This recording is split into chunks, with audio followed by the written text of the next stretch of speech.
Timmy, say hi. Hello, good afternoon, everyone. Good afternoon. All right, thank you. And then we have, that's Chelsea. Okay, Charles. Charles, you can say hi.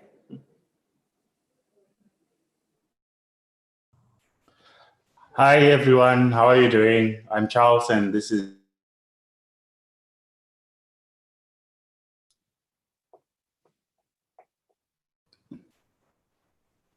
I think he muted everyone.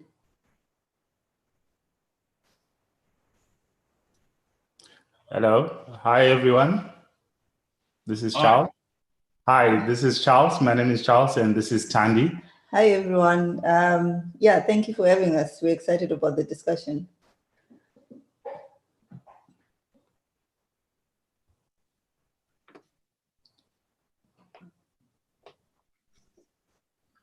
You're muted. We can't hear you. Sorry about that. Okay. Yeah, I can hear you. I can hear myself now. I can hear you. Thank you very much. Lucas. Hi, everyone. This is Lucas. Thank you very much. Okay, so please permit me the number. We have a couple of people here. So I can see me. I can see Mukhtar also here. I can see George. I can see Mr. Peter.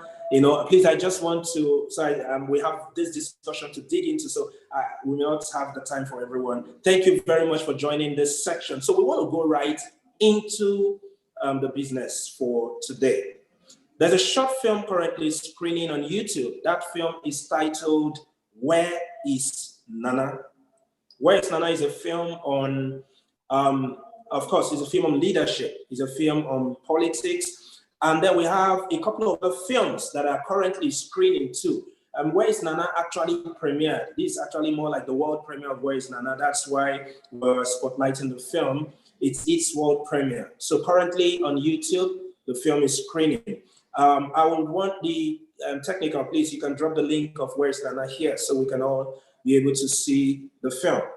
Okay, and the link is available already. That are currently screening, other films that are currently screening. We have A Rich Country. A Rich Country is currently screening, and we have Corruption Wahala, An Everyday Tale, currently screening. We have Lumber, Vostern, currently screening. Then our opening film is actually still screening today. That's Ghetto Child. Then we also have Why Is It Crucial to Fight Corruption?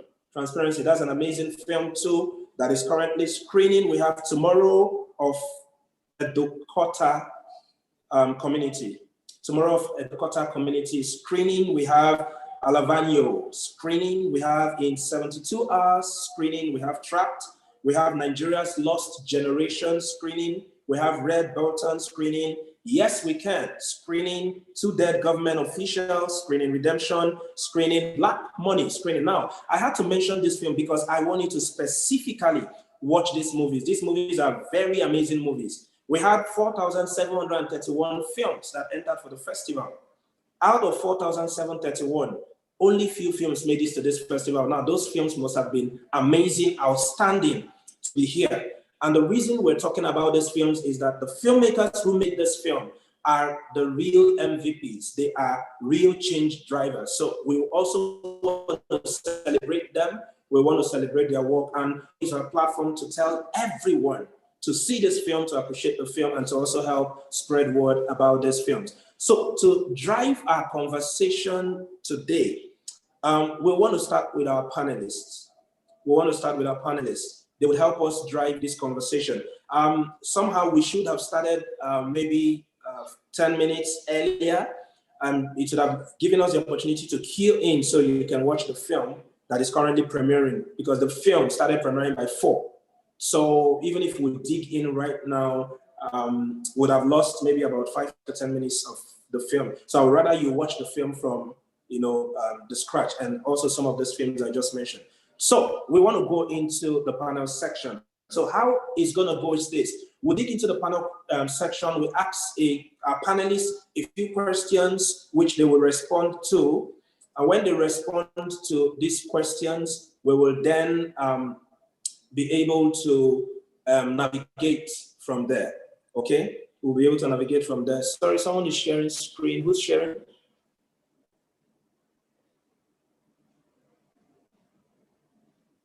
Okay, is it Dr. Shehu? You're the one sharing the screen. Is that Dr. Shehu? I'm sorry, I was just testing my slide. You can go on. Sorry. Okay. Okay. All right. Thank you. No problem, sir. All right. So we'll just go straight into it. Now, to usher us into that moment of the panel discussion, how we're going to do it is this. We're going to be asking, Dr. Shehu is actually giving our keynote. He gives the keynote presentation. The moment he's done, we're going to dig into these questions. When we ask the questions, we want to open up this conversation. Then we'll open up conversation and get everyone in the room to also contribute. We want to talk about it. And for our filmmakers, we want to see how your film also is helping to navigate this conversation. These are the 3 simple steps we'll be taking in this section. Professor Shehu opens up with the opening presentation. We dig into the panel conversation, and we do some kind of Q&A also with our films. All right, thank you very much. So let's dig in. Professor Shehu, I'll be handing over this platform right now to you to give us the opening presentation. Thank you very much, sir.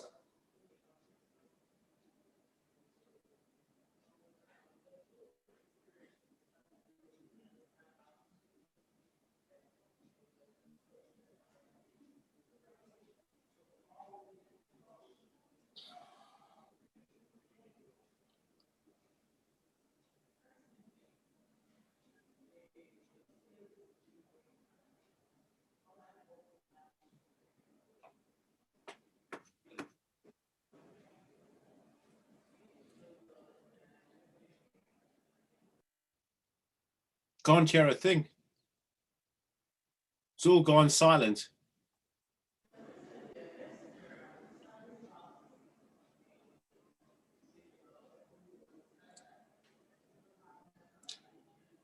Is it a video? No, nothing. There's just a black screen saying, I Shehu has started screen sharing. That's all we can see. And it's absolutely silent. I think it is network. My guess is, my guess is it's his network, because we can't hear him and his screen sharing is. Okay, can you hear me now? Yeah, we can hear you, but we can hear you, yes, but we can't see your screen. I wanted to share just 3 slides with you in order to discuss the topic that was given to me. But you know, I am BBC. BBC means I was born before computer. So I'm challenges with the entire.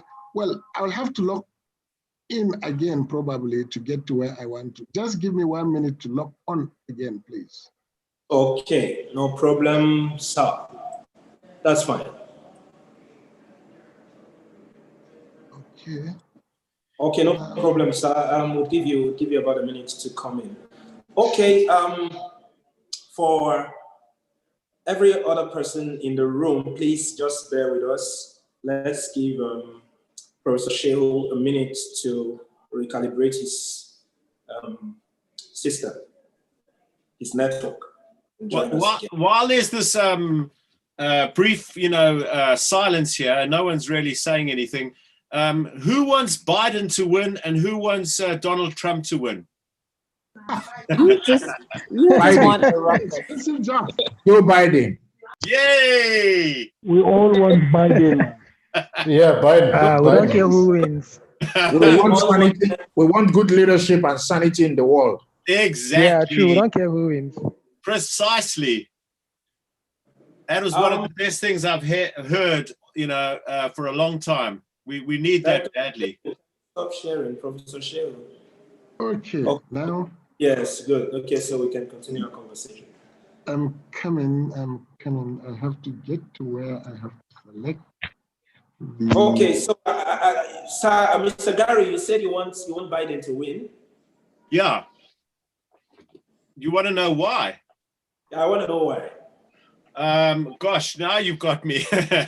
No, it's because I think he's a real statesman. and he stands for the values I share: democracy, accountability, honesty, integrity, reliability, trustworthiness, and empathy. He cares for the American people and the whole world, I think. He's a man of love. He's a man of peace. He's a man of feeling sorry for the underdog and the downtrodden and the workers in America. And he wants to give them a voice, and he wants to help them lead more prosperous and more contented lives, fulfilling lives. And he appreciates the terrible oppression and suffering that millions of Americans go through without health care, without proper education, without a decent upbringing at home. And I think he wants to give them a better life. And I mean, obviously, he's a man who is going to try and unite the country, because Donald Trump has torn it apart. It's ripped to shreds, right and left. He's done so much damage in 4 years. Donald Trump, I mean, I don't know where to start with Donald Trump, but Biden is going to try and unite the American people and restore sanity and humanity and democracy. But for me as a South African, I'm a born and bred South African, and I live in the United Kingdom now. I'm deeply concerned about climate change and global warming, and I want America to come back into the Paris Accord. I think Biden understands the importance of doing that and limiting greenhouse gas emissions, fossil fuel emissions. So that's why I want him so desperately to win. Me too. I totally agree. Yeah, if we leave the room right now, a lot of people are going to throw in their own arguments to it. So we don't want to bust this room with Donald Trump and Biden. All right, thank you very much. Professor Shehu, are you ready? Initially, the rest and alarm, I closed the thing now. I can't even get it. I can't even share. I want to share. I have clicked. Sorry. Okay. Your audio is on, Professor Shehu. Sorry, might I make a suggestion? Can Professor Shehu email it to Bright, and then Bright can share? Okay, yes. He's having a challenge. That would be good. Professor Shehu, can you just email it? So I can just speak to it. I can just speak to it if you wish, because.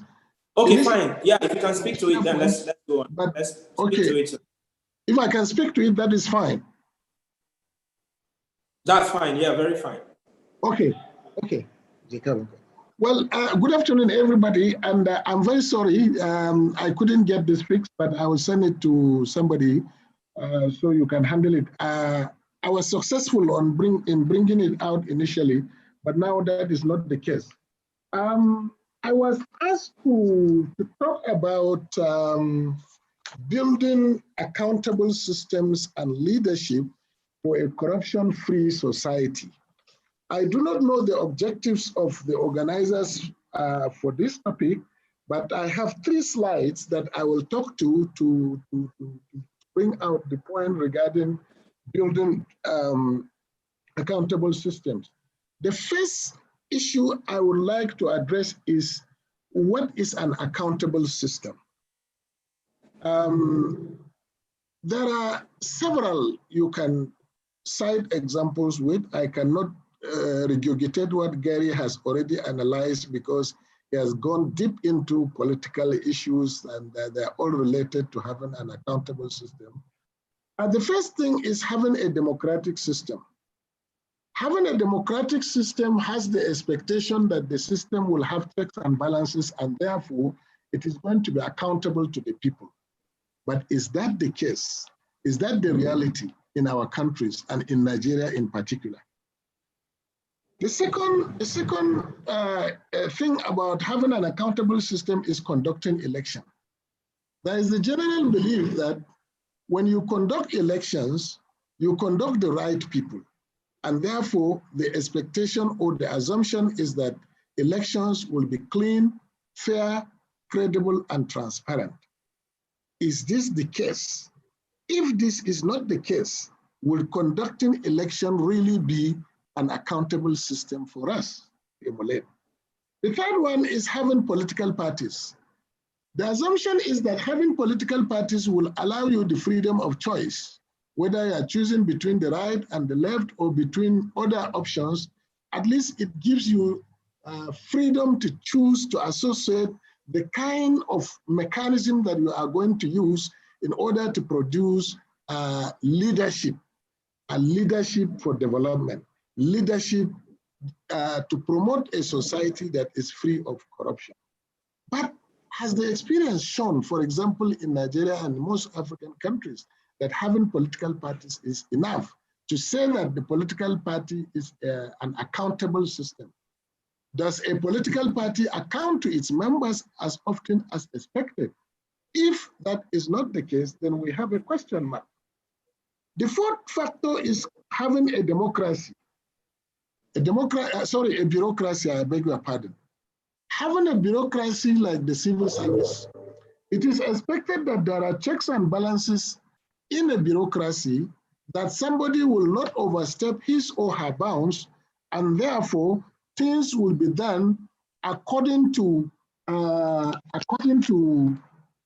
the expectation of the country, and that invariably will create an accountable system. The fifth one has to do with the existence of a legislature, having a legislative or parliamentary system in place. The assumption is that the legislature or the parliamentary system will create checks and balances and therefore will provide an accountable system in a society. The seventh, if you like, is having a justice system. A justice system is an accountable system, but can it ensure a free, corruption-free society? We have had justice system in our countries, and in Nigeria, for example, we have a justice system. But can we say that Nigeria is free or immune from corruption? Now, all this that I have enumerated, these 7 structures, they are all accountable systems. But are they what really we want in order to provide a corrupt-free society?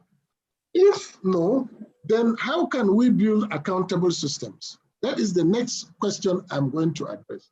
How can we build accountable systems? First of all, there must be peace and security in order to have stability before you do anything. So without peace and stability, you cannot even build the systems. Talk more of building an accountable system. So there has to be relative stability in the system in terms of having peace, reducing conflict, and ensuring that people feel safe for whatever they want to do. And the second point that leads me to is peace can only be achieved when there is justice. Okay? You can only have peace where there is justice. We have had several conflicts in our societies because of what? Because of injustice. But I'm quick to point out that having justice does not necessarily mean having equity, because you can have justice even without equity. You are going to have a relatively peaceful and a corruption-free society. The third factor that is very important for building a credible and accountable system is that there must be elite consensus. Elite consensus meaning that the elite class has to agree that corruption is bad for society and they have to fight this corruption. How they are going to fight it is up to them to agree. But so long as the elite class does not agree on what approach to take to deal with corruption, we can never have a corrupt-free society. Fourth and final point is that we must build a nation first before we build accountable systems. In Nigeria, for example, we are talking about nation building, nation building. We do not understand what nation building is all about. We have so many nations, if you call the ethnic nationalities as nations, but how can we build one nation among the several nations that we have in Nigeria? So it is only when there is fairness, there is justice, and people feel that yes, we have something in it, and we have agreed to stay together, that we know how to distribute our wealth, and we know how to manage our resources, that we can effectively ensure and bequeath a corruption-free society. Now, the final point I want to make is there anything like a free society, a corruption-free society at all? Well, no society is immune to corruption, but corruption can be minimized to achieve development. We have seen societies that were affected by corruption, and through elite consensus, genuine commitment, strong political will, they were able to deal with corruption, and they were able to progress development within a short or long time. We can cite examples with Singapore, with Hong Kong, and even in Africa, there are some models that have dealt with the issue of corruption. Botswana is often cited as a society that has put a good system in place. If you look at the Mo Ibrahim Governance Index, you can see that Cape Verde in West Africa is a small country here, but it has a very good governance index. Because of what? Because of rule of law. So we must have to entrench rule of law. Now, what systems do we need to prevent and combat corruption? We need to build institutions, not individuals. Okay, what I mean here is that we must have the necessary legal framework in order to deal with the problem of corruption. We must create structures and institutions, and we must allow those institutions to work independently, fairly, and equitably. And they must be well-resourced in order for the institutions to work without discrimination. Having accountable systems on their own cannot deal with corruption. Those systems must work, meaning that there should be less interference with the work of anti-corruption agencies. Now, to make systems work, there should be effective deterrence. In other words, if somebody is accused of corruption, the person should be brought to book, the person should be tried, and the person should be punished by jailing the person for others to see that if he does the same thing, he can also be given the same punishment. So there must be an effective justice system in place to serve as a deterrence as well as a preventive measure against corruption. Now, most importantly, what role can you now play, you in the media? You can play a critical role in bequeathing society, because you can contribute by raising awareness. Raising awareness through your various films, through the promotional films you send out to the general public. You can help in several ways, educating people on the dangers and impact of corruption, and together we may have a corrupt-free society. I thank you for your attention, and I apologize that I could not show the slides. You would have followed me better. Thank you very much. Thank you very much. Thank you very much, Prof. We appreciate your presentation. If you ask me, I would say Prof has given us a summary of this thing. I have amazing panelists in the house, in this room, who are also going to throw light into some of the things that Prof has highlighted here. To a large extent, some of the conversations we want to drive, Prof, you just took it out, like you peeped into the list to start talking about this thing. But we want to delve a little more into this. Now, like you mentioned that we need to make films, our films need to address some of these things. Yeah, it does. And the filmmakers also asking the question sometimes that we have a lot of these films to make. We have a lot of things we want to see through this film, but are there also financial provisions for this film? Because making films to drive social change sometimes has a lot that comes with it. Okay, so I want us to dig into it because some of the filmmakers we see here, some of the films they've made, I would really encourage everyone to see this film. The film A Rich Country is a documentary, made by Anna's documentary, A Rich Country. It's an amazing film you need to see. Corruption Wahala is an animation made by Boitidem. Johnson, Emeka's Money was also made by Boitidem. Lombre was made by Mamira Zakanaivo. Sorry for the pronunciation of that. Okay, that's, or you can just call him Ranto. That's his name. He made that film. That Ghetto Child was made by Anja Selin. Okay, now I'll mention some of these other films. Now, these are amazing films you see, but sometimes even the filmmakers go ahead to make these films, and beyond the financing to make the films, there are other parts of it, distributing it, because taking it to the people who really need it sometimes has its own challenges, and a lot of it too comes with financing. We're going to be coming to that aspect, but right now I want us to pick on some of the things Prof already mentioned. I want us to dig a little into them. So I want to start with Ms. Ruth Ogun. I want to ask you, in your own, from your own angle, how would you describe an accountable system?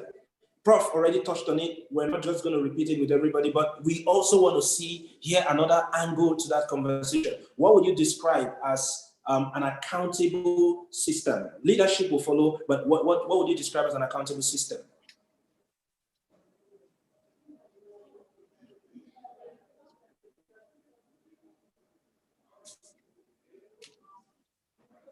Is Ms. Ruth still here?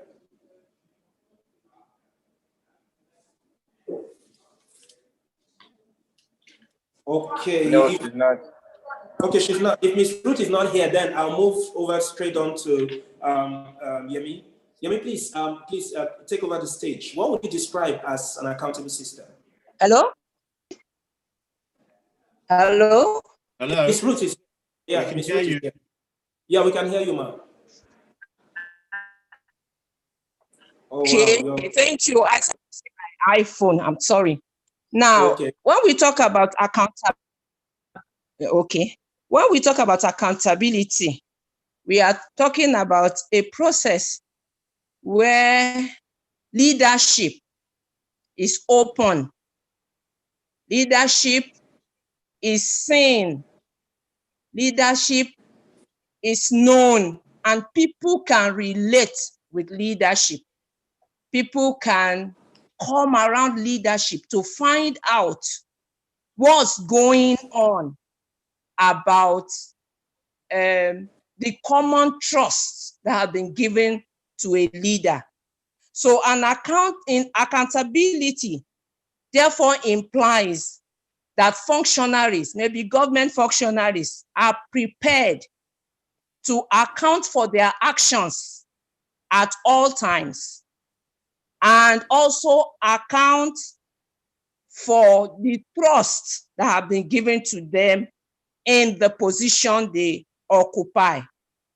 So accountability, simply put, is acting in such manner that justifies the position you occupy, and it is a high moral and ethical standard. It is an ethical standard that shows that you are transparent. It shows that you are just, or there is justice in what you do. It shows that you can be questioned. People can ask you questions about what you are doing and what you are doing with what has been entrusted into your hand. Accountability is very instructive in good governance, because if people are not seeing accountability, it gives room to rumor, it gives room to protest, it gives room to all sorts of troubles in a society. So accountable leaders must be responsive, and they must have respect for the rule of law. They must have respect also for the citizens that have given them the opportunity to take the position which they occupy. Okay. Thank you. Thank you very much, ma. Thank you very much. Thank you very much. Right, Yeah, sorry. yes. May I ask Ruth a question? Yes, please. Okay, Ruth. Do you know why I would trust you? And I honestly say that the way you spoke now, and Professor, you too, by the way, but the way you spoke now and the way you began right at the beginning, Ruth, Yes. do you know what led me to believe that I would trust you? Do you know what it was? What, please? The first thing you said was, I'm sorry, I'm using my iPhone. And then you started to talk about accountability. But you were honest, Ruth. You told me that you'd been looking at your iPhone.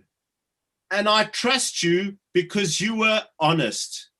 And that's one of the main character traits of a person who is accountable, is they're honest. And when someone asks them, what are you doing as a leader, they make an honest account of what they are actually doing. And I just want to say that's why I would trust you, Ruth. Thank you very much, Mr. Gary. I think when Mr. Gary was going to pop in, I was like, Mr. Gary, what? But man, this makes a whole lot of sense. Yeah. So please, I need to tell everybody, I'm actually using my iPad. So please. All right, that's strong. That's very, very strong. Thank you very much, Prof. Professor Shehu, your presentation was very strong. And Ms. Ruth, thank you very much. We appreciate this contribution. It's laid the foundation for this conversation. I want to go over to Yemi. Yemi, let's take this a step further. There was something Prof mentioned. First, please permit me to apologize. Mr. Dayo Laide is supposed to anchor this section, but orders from above came and they had to handle that for the foundation. So that's why he's not here. I'm standing in for him. But let's make progress. Miss Yemi, please, I want you to speak to this fact. Prof mentioned it, and Madam Ruth also mentioned the same thing, talking about accountability, talking about the government, how can we achieve this? What are practical steps? Because even in this country, I want to also maybe apologize to every one of us. We're actually using Nigeria as a template. We're talking across Africa, across the world, but we want to just use Nigeria as a template, being the host country. So when we talk about Nigeria, we're referring to Africa, we're referring to the world. Let's just use this as a template. So we've come to a point in the country and the continent and the world where people want to sorosoke, people want to speak out, people want to go out there. In Nigeria, we had this protest that lasted for 2 weeks plus, and the media gave a lot of information about it, both fake and real information. But the bottom line here is, we want to achieve this stuff. What are the practical steps we really need to take to achieve this accountable system? Yeah, please, I want you to come in here. Thank you. Good afternoon, everyone. I'll start with where sort of Gary left off when he was speaking about honesty. And I think the starting point, sorry, I'm using my phone as well. But a starting point for me really in terms of just practical steps is honesty. I don't believe, and I'll use Nigeria as an example. I won't posture to speak for the continent, but as a people, we're generally not honest about what we want and about our role in the enabling environment that we complain about. So let me use corruption, for example. We talk about corruption generally. Oh, corruption is really bad, blah, blah, blah, blah. We speak about it from the context of elected officials who are corrupt. But we forget that it's the corrupt nature of our structure that allows you to get your driver's license without taking a driver's test. That allows you to, until we started doing biometrics for passports, for example, that allowed you to get your passport without going near a passport office, if I want to, maybe showing up on the day to take a picture or whatever it is. So we forget that it's in the dysfunction of that. One, people make money off the dysfunction of the system. Two, in a way, the dysfunction allows you to break laws. But then we have a larger conversation about how elected officials are corrupt. So yeah, I think just one practical thing is just really being honest about the nature of the problem and the role that we play in that mix. And then secondly, for those who understand maybe better or have sort of more idealistic views of how society can be, a willingness to invest in that regard. You can't change the way society thinks without investing in education and and access to information. So for a citizen who doesn't know that the terms of You would have to unmute yourself, please. You too, Mr. Bright. done that. Oh gosh, right. I don't know when I stopped talking. When did you stop hearing me? I didn't realize I don't know Just how a few seconds ago. Okay, sorry. So I guess lastly, I would just say that, yeah, for those who sort of understand the dynamics, a willingness to invest in education and providing access to information, how do you hold a citizen accountable? How do you say, even, let me even just use this, both citizens and those in office, for example, for a lot of people just don't understand the terms of engagement of a democracy. So for a citizen that doesn't understand that, what that means is that those in office are people you've elected to work for you, and therefore they represent you. And that changes the dynamics of power. But in our context, the power dynamics are skewed the other way. So I'll leave it at that.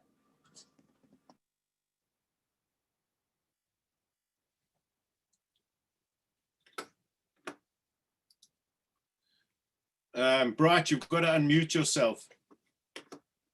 Bright, we can't hear you. Okay, thank you very much. Sorry. Okay, so I want to come to Busayo. So please, I need you to also speak to this. How do we build practical steps towards this? Practical steps. Taking into cognizance the fact that you mentioned something about government, you know, I wanted to just speak to that, to some of the things you mentioned here. Great. I'm going to be coasting on the inspiration Professor Shehu gave, and the same thing with Madam Ruth, and just what Yemi said. I think Yemi left up when she was talking about education. Now, people do not know because of the kind of work we do in the space we find ourselves. We engage with citizens, we engage with government. And obviously, we engage with the media. And one of the things I've discovered is the fact that citizens actually do not know or understand what democracy is. I've tried to justify this, and I gave it a name, the military hangover, right? We have a military hangover in our subconscious as Nigerians, where people feel that leadership, you know, is always going to be what it was before 1999. You know, but luckily enough for us, we have a generation, you know, that probably came in with the millennium. That's, I'm talking about the people that were born from probably 1999 to 2020, who are beginning to sorosoke in the sense that they're beginning to understand in terms of practical knowledge with the help of globalization and social media, you know, that government is actually, or governance is actually not what we thought it was supposed to be, right? Governance is actually demand and supply, you know. So there's some people on the supply side, there's some people on the demand side, and the demand side speaks to citizens placing demand on their own governments, who they're putting in the place through the electoral processes. And you know, we have also realized that the people in government currently are still coming from that ignorance, you know, that the military system showed us as a people, right? Where it was difficult for you to ask a military governor questions. But we have young people asking their president questions, and they're telling their president to speak up. You know, so education would play a very, very great role in driving this consciousness we're talking about. And when we talk about education also, I'm not talking about what we have in the four walls of the classroom. I'm talking about that sense of political consciousness, that citizens would understand that this is a democracy, and these are tenets of democracy, and these are tenets of good governance. So when you see a system that negates these tenets of good governance, you can immediately say that that system, you know, is not one that speaks to the yearnings and aspirations of the citizens. I just want to quickly touch on the political culture. The political culture is also skewed. Professor spoke about political parties. And one would want to wonder, with the kind of political parties we have in Nigeria, if we're going to be able to achieve so much. But there's a consciousness coming up. There's a new consciousness, coming up, and I'm excited about that consciousness. I'm excited about generation, that was born probably from 1998, 1999, up until 2020, who never experienced the military juntas in politics, who probably never experienced that system where it was difficult for citizens to air their views and talk. Now, you spoke about the protests that happened, some few weeks ago. I was on the street and I was impressed that the crop of guys I saw on the street were not the regular civil society people, but they were young people who genuinely were saying enough is enough to the kind of skewed political system we have in the country. Let me just stop there. Can I? Thank you very much. Can I? Thank you. Thank you. Oh, sorry. Carry on, Bright. Sorry. Sorry? No, I didn't get you. You first. Oh, okay. Thank you very much. Okay, so I wanted to drive the conversation. I wanted to move it to Mr. Osemeka. So sorry, Bright. No, Mr. Sorry, Bright. Can I? Excuse me for interrupting, but may I just question Basaya about what he just said? It's very interesting what he just said. Please. Okay. Basaya, okay. May I ask you a question? Yeah, go ahead, please. Go ahead. Basaya, just previous to you, Yemi was saying about the importance of education. And I took it to mean education in the classroom. But when you spoke about education of the citizen, and you seem to be, maybe I'm being critical here, dismissive of the classroom setting and the education that goes on there. But my question to you, maybe I'm wrong, but my question to you is that consciousness about politics and governance and accountability and good leadership. Would that be more effectively done in the outside world for the citizen if in education already children were prepared to understand the rudiments of good character and accountability, not just in politics, but in the classroom, in their own lives, in their own homes? Don't you think that educating children is fundamental to a good leadership in a wider society? Yeah, great, Gary. I understand you 100%. Now, I'm not totally dismissing the education we have in the classroom. Now, if you understand the Nigerian educational system, which I have interacted with, little or nothing is being said by the current curriculum we run, that speaks to the kind of consciousness you're trying to talk about, right? And I'm also speaking to the consciousness of the fact that we have a whole lot of people who may not go back to the classroom again, right? We have a whole lot of people who are on the streets, the people we probably call hoodlums or touts. You can't drag those guys to the classrooms. No, you have to speak to them on the streets where they are. You have to drive that level of understanding. And so that's the kind of education I'm talking about. Whilst it's important for the education to commence in the classroom, and I mean, speaking to the study of history in the Nigerian curriculum and the study of civic education in the Nigerian curriculum, we have a larger problem, of the people who are at that voting age who may never go back to a class. Now, we don't have to wait for this generation who wouldn't go back to the class to pass away, before we have a new crop of guys who are educating in the classroom. So probably we need a hybrid somewhere, right? Whilst the education is going on in the classrooms, I mean, at all levels, tertiary, basic education, intermediate education, we still need to be on the street engaging with, these citizens, these people on the streets, making them understand that these are their rights, duties, and responsibilities. This is what government is supposed to do for you, so that we don't misplace these issues. Thanks for the question, guys. No, I totally agree with you. I totally agree with you. Yeah, and really, what Basaya just said makes a whole lot of sense, because I would say the Nigerian protest that lasted a couple of weeks was somehow sabotaged by what some people describe as youth too. because there's the first youth that came out with so much energy, extremely peaceful, and conducted themselves well, did what they needed to do. But it got to a point where some other things started happening. And someone is saying until the two set of youth come together to do just that one good thing, it becomes a problem. So I actually agree that the education, it's a form of a hybrid. We need a hybrid kind of education in the classroom and out of classroom because of these other set of people. Yemi, before I move to Mr. Osemeka, Yemi wants to say something about this. Yemi, please, over to you. Thank you. So I'll start with where you left off quickly. The whole concept of youth too, I slightly disagree with it because I think it promotes a particular narrative. Yes, I mean, even the Bible says there will always be the poor among us. So it's not to say that, until everybody's on the same page, then we will have whatever.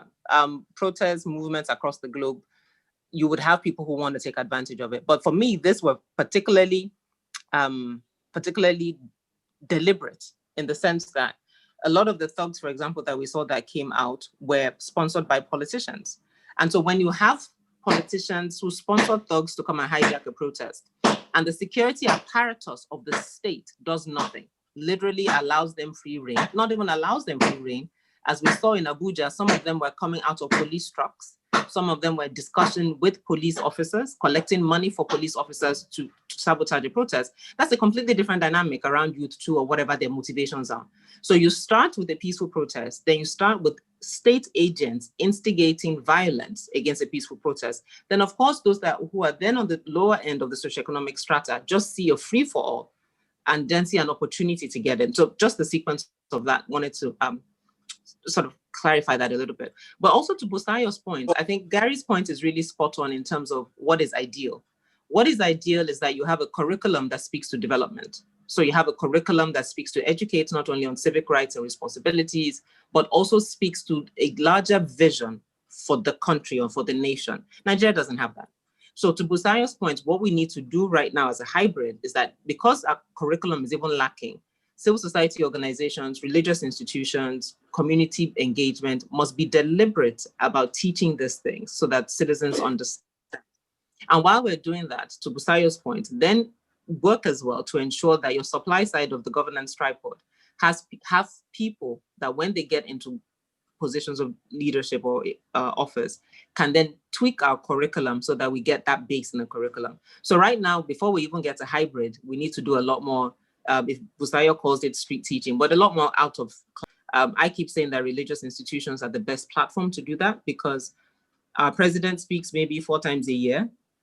Churches that I can speak for get to hear the pastor at least 3 times a week if you go to church as often as some people do.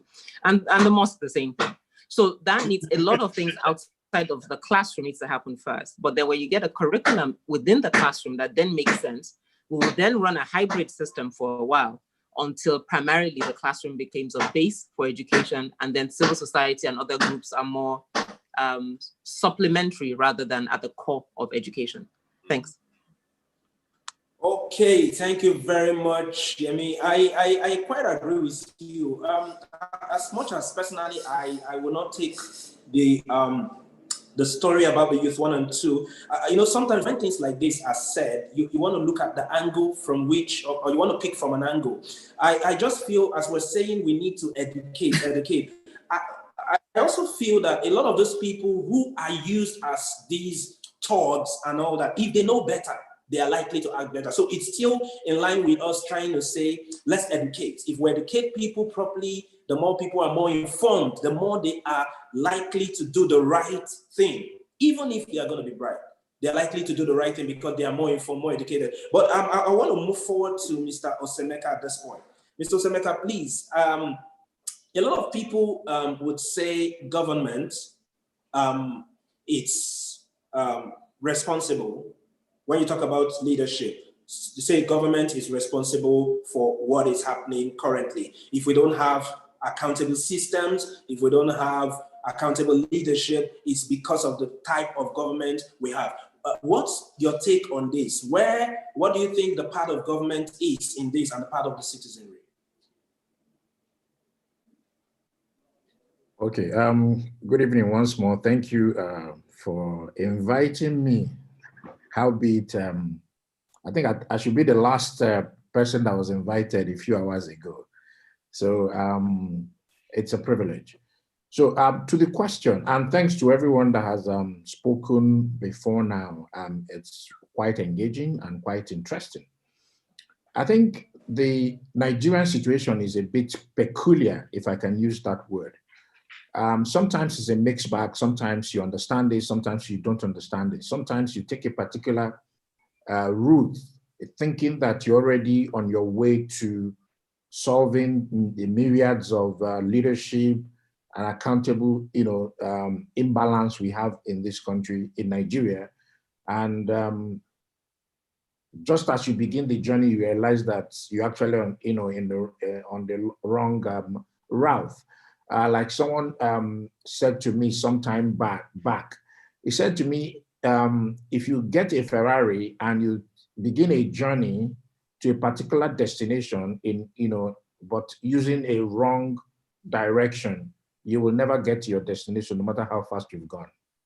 I think that has been the situation with Nigeria. We can blame it on the military, we can blame it on the current leadership or the leadership from whenever till now. But from my own personal understanding and from my interaction with the people in various communities that I've worked in the Northeast, I've worked in the North Central, I've worked in the Southeast, I've also worked in the Southwest of Nigeria. And I think I have a little bit experience, just a little experience so far. I believe that fundamentally, like a few of the speakers have mentioned, our Nigerian challenge, it's about followership. Yes, it is said often that the people are deserving of the kind of leadership they get. Why? Because if yes, leadership recruitment system in Nigeria is non-existing. Many people have spoken to that, because yes, the law says that for you to get into office, you must be a member of a political party, and automatically that negated the principle of independent candidature or independent structure. So first off, you have a skewed or impossible leadership recruitment system that first excludes those who most probably would have made better choices. So you have that leadership recruitment issue on one side. So first, I believe for the leadership issue to be resolved, whether we Sorosoke today and don't speak to that issue of leadership recruitment structure, I don't think we will go far. So that's on one side. On the other part, the issue of followership that I mentioned, that I believe has been the problem. And I am excited and elated that yes, a lot of youths have suddenly begun to sort of realize, I use that word advisedly, and I realize that they have a responsibility. Because the truth is, leadership starts from the home. Leadership starts from the community. Leadership, if you fail to imbibe the attributes of honesty, integrity, and of course, hard work. The truth is, if you get enthroned into leadership or in any leadership position, you will not learn integrity, honesty, and hard work in that leadership position. Like some pastors will tell you that, what's the word? That anointing does not change who you are. It actually enhances what you already have inside. So sort of say that what you have inside is what you are able to give. I think Obama mentioned it some time ago during one of his campaigns and said that the presidency does not change you. It actually reveals who you are. So I think that's what power does. So today we have a lot of young people in government who are not showing that example that we need. They are not providing any form of leadership. They are not accountable, and they don't even understand what corruption is, because in Nigeria, everybody has different definition of corruption. So the issue with the police, the SARS, the brutality and the rest is as a result of corruption. So in Nigeria, you have two systems. You have the northern system and you have the southern system. So the youths in the south are Sorosokeing today. but the youth in the North are saying a different thing altogether. So I believe strongly that until, yes, it is good that we have been able to identify, young people have been able to identify that they have a responsibility, because the office of the citizen is the number one in this entire scheme. If the citizens are not able, like Busayo mentioned, able to understand, one, the powers they wield and the importance they hold in nation building, trust me, it will be all talk and no action. You go to the North, there are over 9 million out of school children. The northern governors in Nigeria, 19 of them had a meeting. The only agenda was to knock out social media. Waste of taxpayers' money, waste of time, waste of energy. If you check critically, many of these governors today began their leadership journey some 20, some 30 years back. The average governor in the North today is about 50-something years old. So push back 20 years, they were about 30 when they got into leadership position. What changes have they been able to make thus far? A lot of people in Nigeria became governors, became senators, became House of Reps members, became civil society leaders in their youth. What changes did they make when it was their time? So I take it back. I'm a community-based development person. So you go to the community. When you get to the community, you're trying to provide some non-profit social responsibility to the people. You mobilize the community, try to provide things to them. The community. So, for example, I do a lot of food distribution so you bring in of food today. I hope you're hearing me, because I know my network is a bit. Can you hear me? Yes. Okay, so like example I was trying to say. So you go to a particular community, say a devastated community that probably is not able to go have a market for a long period of time. They're not able to go to farm or provide or go to work or have access to their basic livelihood, and they probably have some serious humanitarian need. And you go to provide. So you bring in a truck or two or three, and the content of the truck belongs to the people. And when you're bringing the truck in, the community wants you to bribe them before you can distribute that food to them. That's how bad it has gotten. Now, for you to offload the food from the truck and the people will carry it to their houses, the community wants you to pay them for offloading their own food. Oh. And most often I ask the question, so if you go to the market to buy food, for example, because what I've just done is to bring the market to you and give you the food free, but you're asking me to pay you for bringing the food to you. So it's ridiculous. It's amazing sometimes. It's frustrating. So there is a whole lot. Or you want to provide some health support to the government, to the people, and the government will label you. In one occasion, there was acute watery diarrhea. Well, cholera. But the government continued to deny that there was no cholera. All the actors, WHO, MSF, and the rest of them, we all knew the basic, fundamental indicators were there. Simply declare this what it is. The government refuses. We said, okay, fine. What do we need to do to help curb this spread? One, that diarrhea it comes as a result of, it comes through water or exposure to some of the, a few of these elements. So we said, okay, fine. The people don't have clean water. Well, let's change their water source.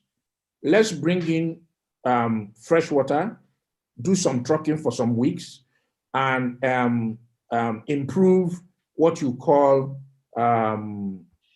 active case finding, and of course, sensitization. Oh, the government says, no, you cannot do that. We have people who do it. So give us the money you want to spend we'll give it to our people, they will go and do it. Okay, you have the people and they can do it. Why have they not done it all this while? Why do you need our money that we will have to report back to the donors on what we've done? If we give it to you, are you able to give us reports with evidence that this was done? Of course, you know you cannot ask government to give you evidence. So there's a whole lot that you want to tackle. That's why I began with that illustration that sometimes you begin a journey, but just as you begin the journey, you realize that, oh, this is not even a good direction that I'm going. So there's a whole lot going. So until the citizens and the office of the citizen becomes what it should be, and the citizens realize who they are. I have followed clearly the elections in America, and I just wish, yes, the American election this year has been topsy, whatever you guys can call it, because I mean, the gentleman in the White House doesn't like to lose. Unfortunately, he's lost. Now, I wish Nigeria had that system where people can vote by mail. I wish Nigeria has that system where the collation system can come through by electronic system. I wish Nigeria has a system where the people will contribute to the campaigns. I wish Nigeria has a system that is completely different from what we have today. I wish the young people can wake up and realize that social media is good to talk. It's a fantastic tool, it's a veritable tool. It must not be guarded. But social media is good. But change or development comes by hard work. Change comes by putting the boots on the ground. It's not just about making one short video and looking for 1 million likes. It goes beyond that. I'm not trying to malign anybody. I'm speaking my own reality, and I stand to be corrected. So there's a whole lot. Nigeria, I've described Nigeria as a very rural communities. Some semi-rural, semi-urban. I don't believe we have cities in Nigeria. We are yet to get there. Why? Because we failed consistently and deliberately year in, year out. So I'll leave it there for now before I take you forever. Thank you very much. Thank you very much, Mr. Osenika. Thank you very much. Thank you. I want to just speak right here in the chat box. Okay, one of the first things here, it's the premiere, the short film, Where is Nana? It's actually, the link is there, so you can click on the link afterwards to see the film. And please, the item, please, I also need the films that are premiering the link. That's the list, the link of the list to the links, please. Put it to on this platform too. And then we also have okay, someone says, but this re-education applies to older generations also. Okay, that's actually Anna. Anna says that, but this re-education applies to older generations and their needs to understand why change is needed and how it can be achieved. Alpha said those that stood firm decided to shun the offers. The point really is there are both youth and they are different things they believe and different, okay, they believe in different things. That's what the point is trying to make.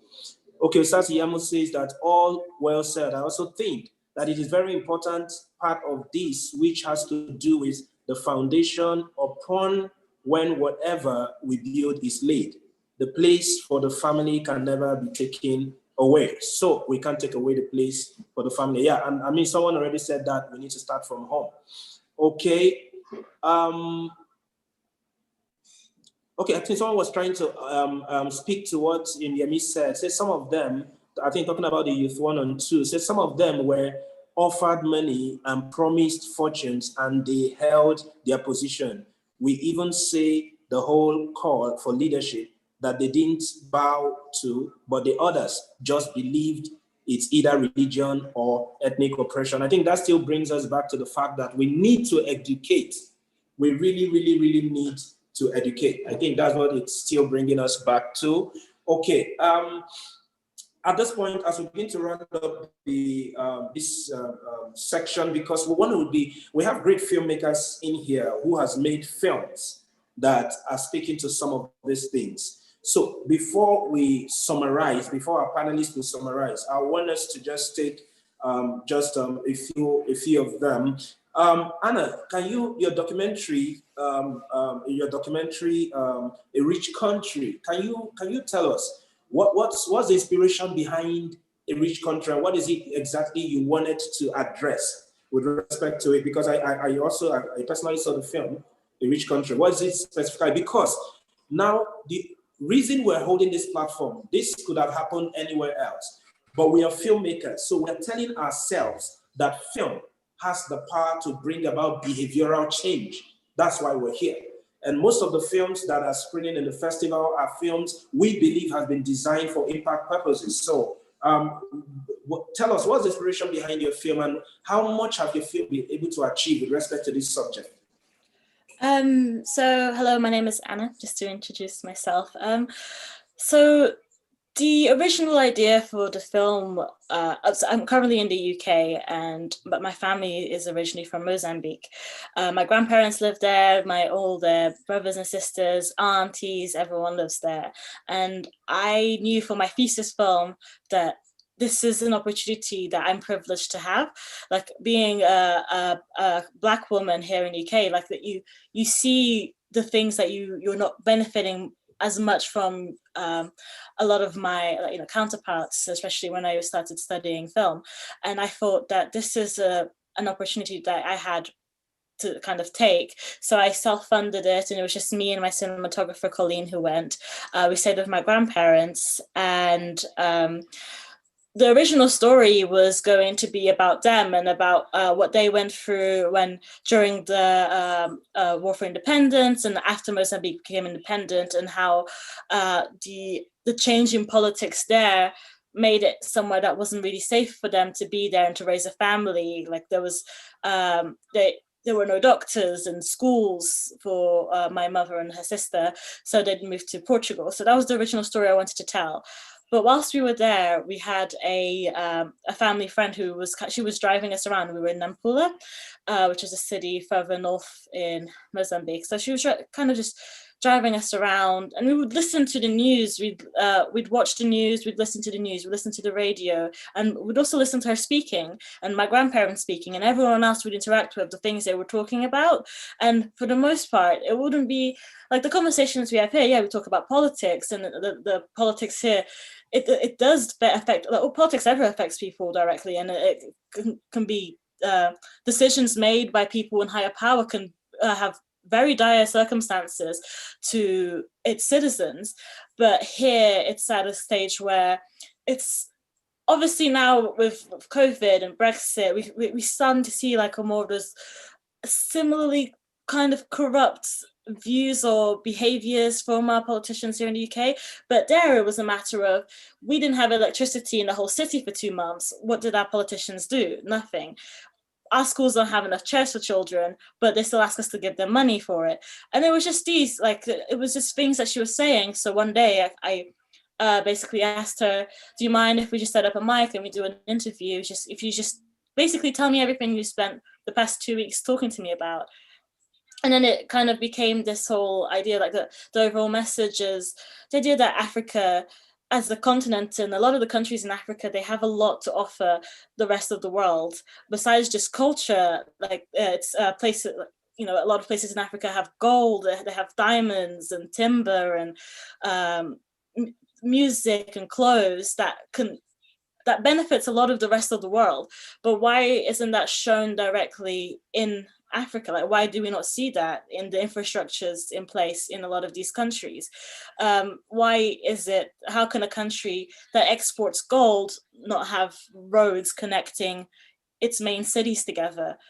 So it was kind of like, the idea was kind of a little, one thing is about educating. It's about, as filmmakers, I believe it's our jobs to connect stories and people from different places together, and to show stories that some people, like, they just won't will never get a chance to listen to or hear.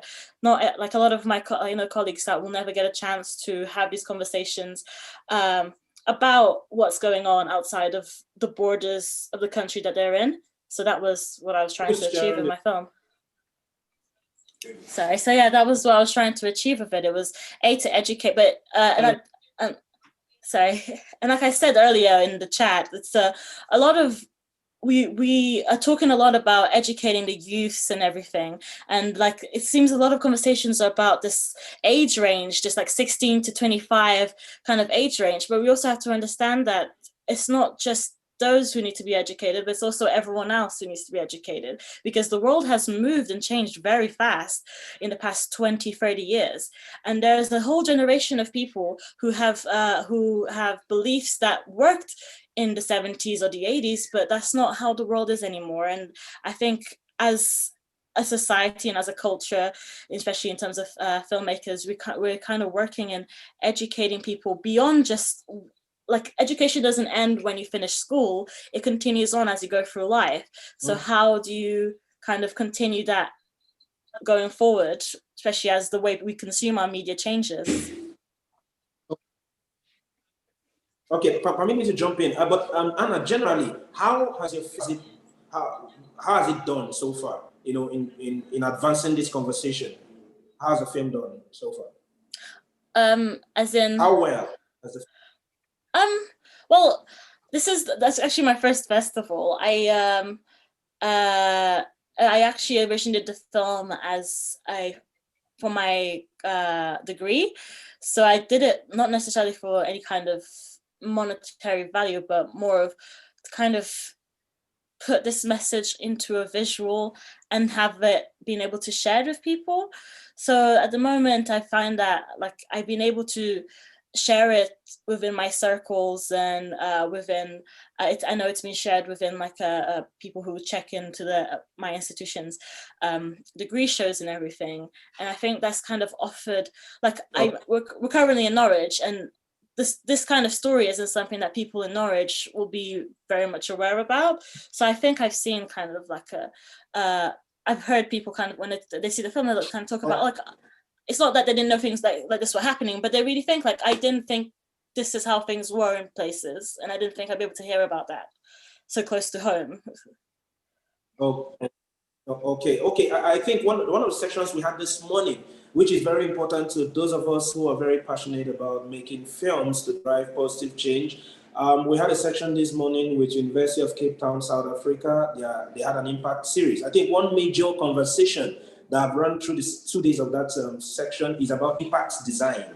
You know, how do we design our impact campaign to achieve, you know, the purpose we want to achieve? Okay, I want to speak to why it's crucial to fight corruption. It's a very short animation made by Toby. Toby, tell us about why it's important to fight corruption. Your film, more or less, how has your film, how has it done well so far? Why is it important to fight corruption?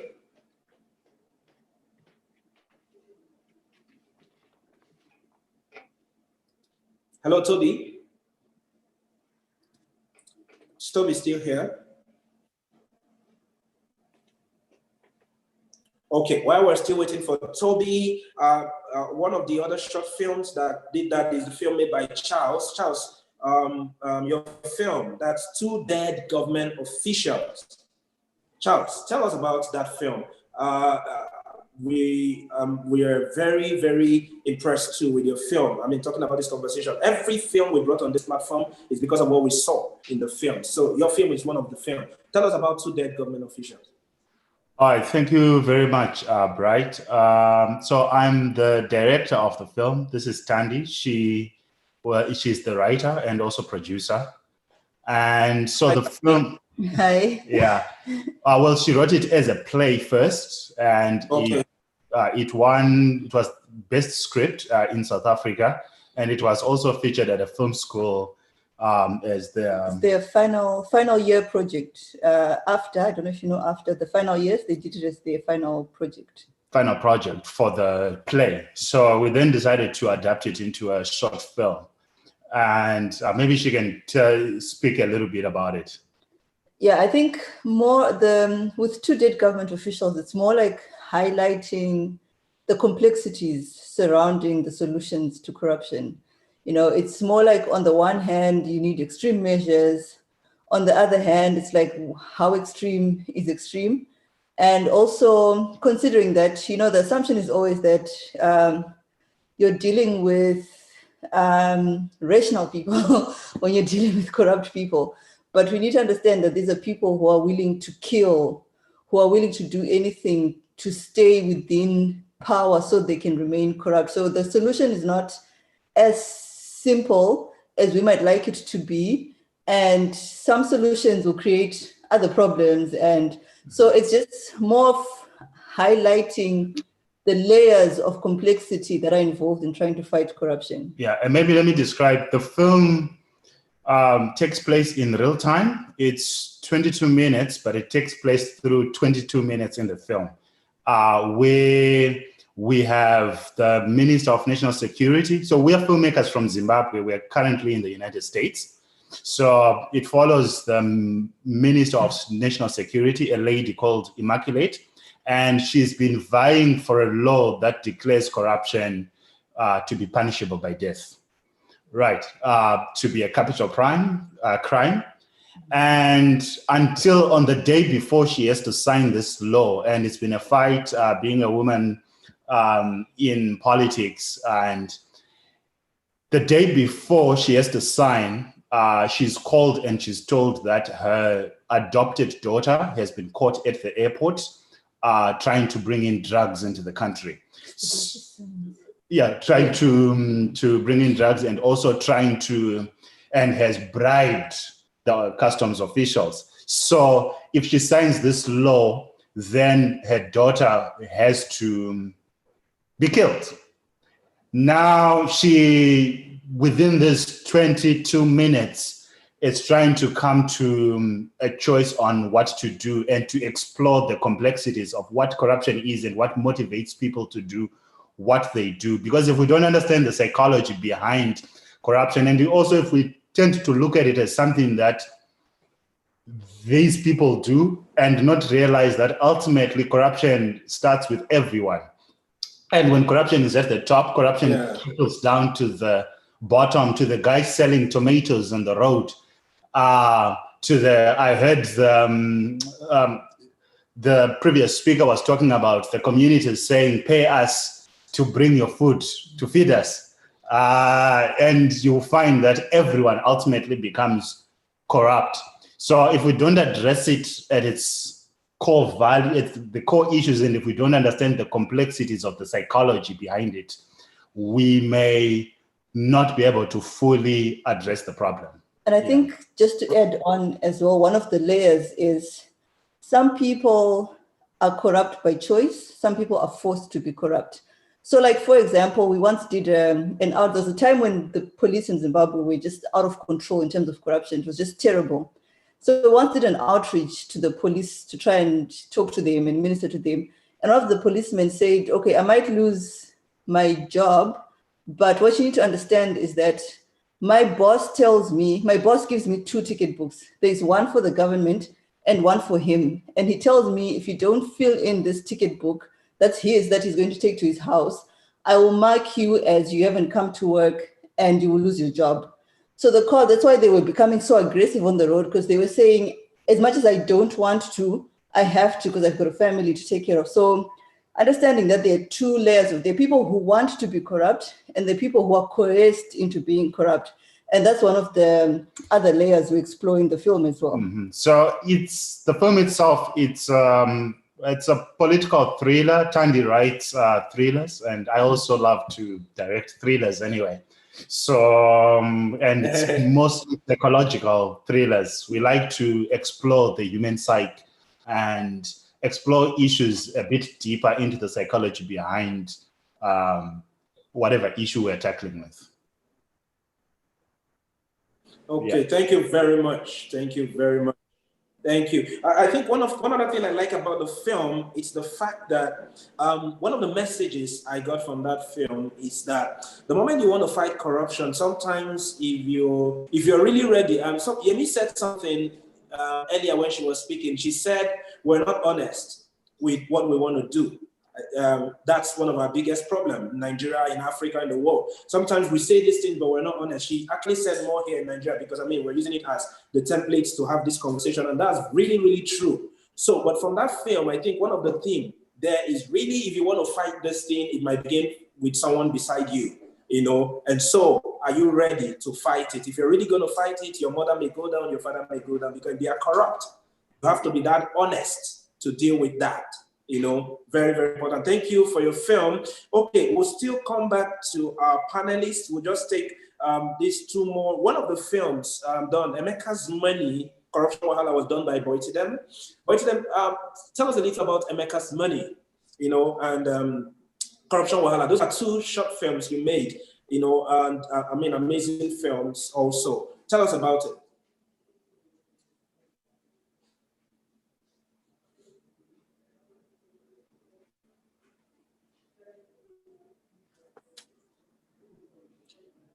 Boytidem, are you here?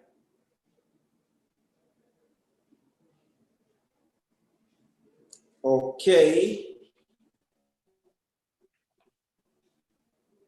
So you're not here. Okay, if you're not here, then I'll move on to one of these short films. It's not actually not a short film, it's a documentary. One amazing documentary that is currently screening at the festival. I also encourage everyone to see. After this, we want to step into talk with our panelists as we start bringing it, you know, together. Once our panelists bring it together, we'll now talk to a few other films that are left here. And the film I want to talk about, the documentary, it's the documentary with a theme, Chasing Mandela's Rainbow. That's a film by Gary. Mr. Gary, please tell us about the film, Chasing Mandela's Rainbow, an amazing documentary film. Tell us about it. Okay, well, there's a lot to tell, but I'm kind of conscious of the time, so I'm going to speak in a very concise way. So it's about the inequality of education in South Africa, and I chose 5 children initially, but then we had to nail it down to the 3 that were the most powerful stories. So the one is about a kid called Pendulani Buthelezi, and he goes to a very good school. It's a very wealthy school. It's a traditional British school, and it's a one that gives him a fantastic education. He's got the best teachers, you know, in the country. He's got a fantastic upbringing at home, and when he gets to school and he becomes a boarder, he's able to really try and you know, get the best out of it because he's so keen and enthusiastic and diligent. He's a very hard worker, and he's got a very good character, Pendulani, and he soon becomes the head boy, the senior prefect in the school, and the captain of rugby, and he's got a wonderful character. So I wanted to show that his background and the schooling that he's lucky to have, it's a very lucky thing because his parents would never have been able to afford it. It was because he was a very good rugby player as a kid that he was cherry-picked and chosen to come to the school because they could see he would make a good rugby player, and now he not only at school, but he's playing for one of the best clubs in South Africa, the Natal Sharks, they're called. And so Pendulani is given this wonderful opportunity to shine, and he's taught all the character traits that my father, who went to the same school, learned as a kid as well. Hard work, discipline, respect for others, honesty, integrity, reliability, being the same in the classroom and being the same at home and being the same on the sports field. A person of good character that respects their opponents or respects their fellow pupils, and especially respects their parents and their teachers, and wants to cooperate and learn diligently in the classroom. So because he's got that kind of a character, he's able to shine. So for instance, when he's at head boys assembly, after the headmaster's spoken, he has an opportunity to speak, and he gets up and he says, I just want to say, everybody, that I want to apologize because the standard of rugby at Durban High is not good enough. And on behalf of the whole first team rugby team and me as the captain, I want to say I'm sorry. We're going back to the drawing board and we're going to put things right. It's just not good enough. So, you know, thank you for being such good spectators. And they all gave him a huge cheer because what a thing to say, you know, to admit to. He was being honest and sincere. He spoke not from anything written. He spoke from his heart. And then he said, you know, rugby, boys, is about not beating Crawford 80-0 or thrashing Port Natal, you know, 37-8 as we filmed them doing. That's not rugby. He said, it's when your back's against the wall. That's when you've got to stand up and show character. And I knew there's another Mandela. When I was in the audience and I was on sound and I was watching this, I was riveted. I've never heard a young person or any adult speak with such sincerity and such accountability about himself, the achievements of his team, and as a responsible leader, the captain of the team, say, it's not good enough, we're going to put things right because we can improve. And that ability to say, you know, we're not doing you as our spectators the justice you deserve. You need to see better rugby, and we'll do it. So I'm being a little bit verbose here, but you know, when I contrast a character like that in my film to a naughty kid in the classroom who is stealing other boys' textbooks and pretending they're his. And when he's asked by the teacher, you know, have you got your textbook, Mkhlatsi? He says, yes, ma'am. And he's lying. And the guy behind him is saying, hey, give me back my textbook. And there's a clear example of the contrast of honesty and dishonesty. And when his mother finds out about the fact that he's gambling with dogs and he's getting these dogs to fight each other, and he's making money on that because he's poor. He comes from a poor township, Soweto, and that's the way they made money, gambling. His father was a gambler, he's become a gambler. So, you know, his mother doesn't question what he's doing with his dogs and doesn't hold him to account. And so eventually, when I heard about it, that he was dogfight gambling, I said to the teacher, who was his teacher, Linda, I said, you know, Mkhlatsi is gambling with dogs, Linda, and she was absolutely outraged. She told him straight away, Mkhlatsi, you do that one more time and I'll take you to the police and I'll have you arrested for cruelty to animals. And suddenly he was, for the first time, not for the first time, maybe, and his mother did try, to discipline him, but suddenly here was a very effective discipline, and it put him in his place, and he stopped dogfight gambling. And then, you know, I mean, I can go on and on and on, but then there was another girl, Andila Mabaso, wonderful little girl, highly intelligent, but her father deserted her, abandoned her, because he told her, you're too expensive, and he walked out on the family. And then as a result, when she was staying with her grandmother, vulnerable little child, at the mercy of any criminal that could, a criminal comes and throws petrol on her hut. This just happened before we filmed. So when we interviewed her, she was crying tears because she was traumatized. This man set alight their little hut and burnt the granny who tried to defend the whole family, because they were living with a granny, and the granny got burnt, sent to hospital, and Dilla lost her clothes, lost the hut. Another teacher took her in and looked after her. The mother had to go to Durban to find a job because the father had gone. So it was an absolute shambles. But this wonderful foster parent, Barbara, looked after Andila like her own daughter. No one asked her to. She just felt sorry for Andila. And because of that, Andila had the security and the safety she needed, and she carried on with her schooling. And then she had to be moved because of the vulnerability she was in to another area.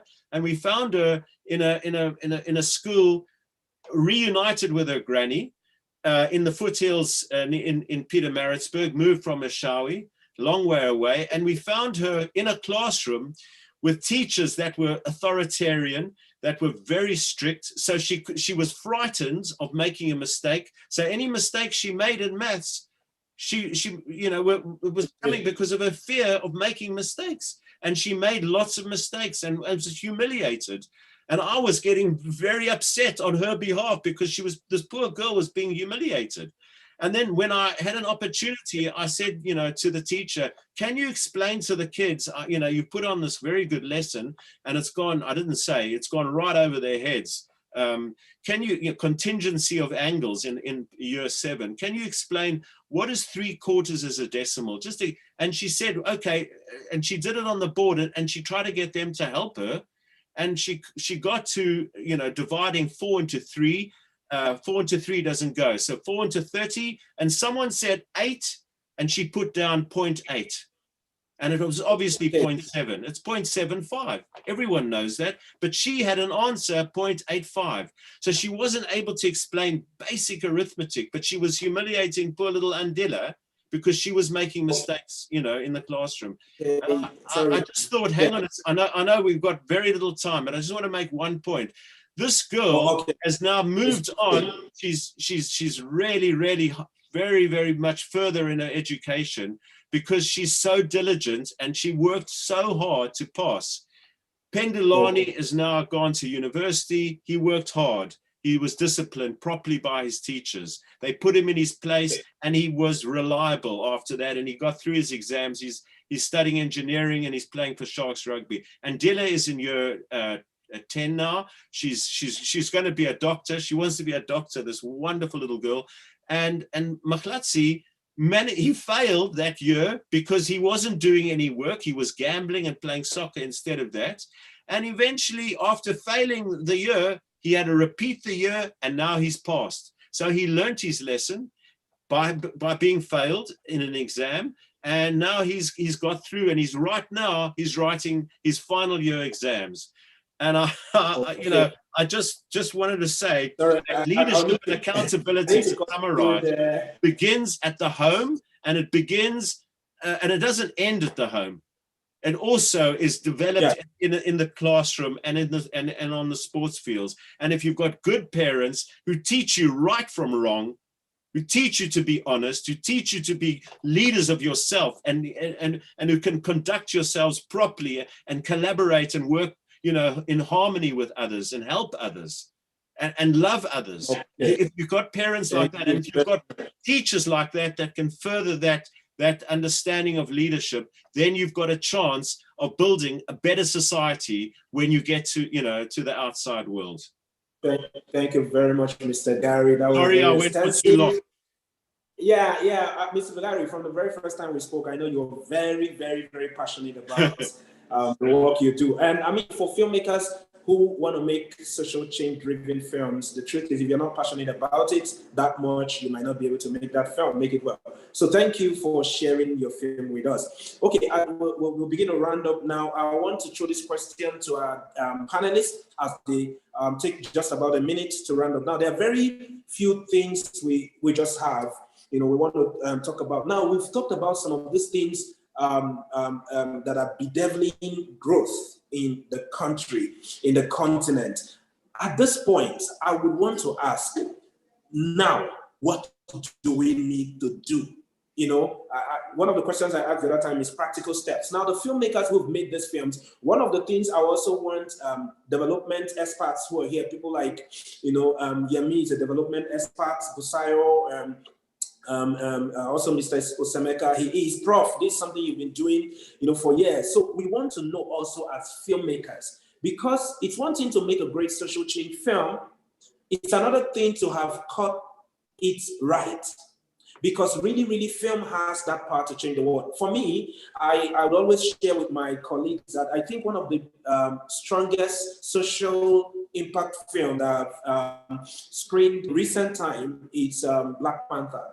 Because in Black Panther, you will not really see that film it's not didactic, you know, in that sense, but it's an amazing film that has changed the perception of people. I mean, also based on a lot of feedback. Now, we as social change filmmakers, you're social change drivers. I think there's a connection, there's somewhere we meet. What would you say we would need to do? This is one of the questions. What would you say we would need to do? Why trying to address these issues using film? That's one of the questions. The very first question is, what are the practical things that needs to be done, not just by the filmmakers now, by the citizens of these countries across Africa and the world? What are the practical things we need to do? We're using Nigeria as a template. What are the practical things we need to do? That's one. Then secondly, as filmmakers, how do you think is best for us to approach telling the story so that the potency of film to create positive change is really achieved when we make these films? I want to start with Prof. Shehu. Thank you very much for starting with me. I will appreciate it. Because excuse me in the next 10 minutes to go for my prayers. Well, thank you very much, all the panelists and the contributions that have been made. Very insightful discussion and very educative at the same time. Now, somebody reiterated the point I made with respect to education. And when we talk of education, we are not only talking about going to school to learn how to read and write. We are talking of the general consciousness that education provides citizens awareness to know their responsibilities, to know their rights, to know the Constitution, to know what is their right and how to go about demanding for accountability. So we need education, the formal education, the informal education, from the family level to the tertiary level, for people to know their rights and demand for accountability from their leaders. It is only when people are conscientized and they're aware of their rights that they will begin to demand for accountability, regardless of the challenges they have to face. And as Olisa mentioned, he wish we could have been where America is now. It took them 200 years, and we are just 20 years. So let us be a little bit patient, and I trust that we are going to get there even much faster than America. So we need to raise awareness so people, young people especially, should understand that they need to fight for their own future. The future of Africa should be in the hands of the young ones, and they must be given opportunity to prove.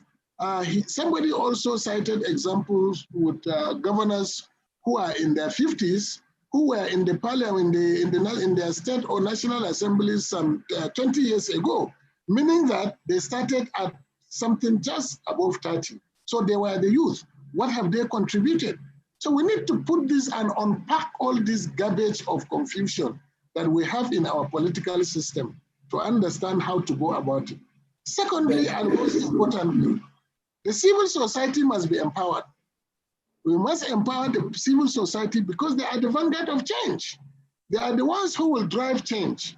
Fortunately, the donor community is willing and is ready to support genuine efforts by civil society organizations.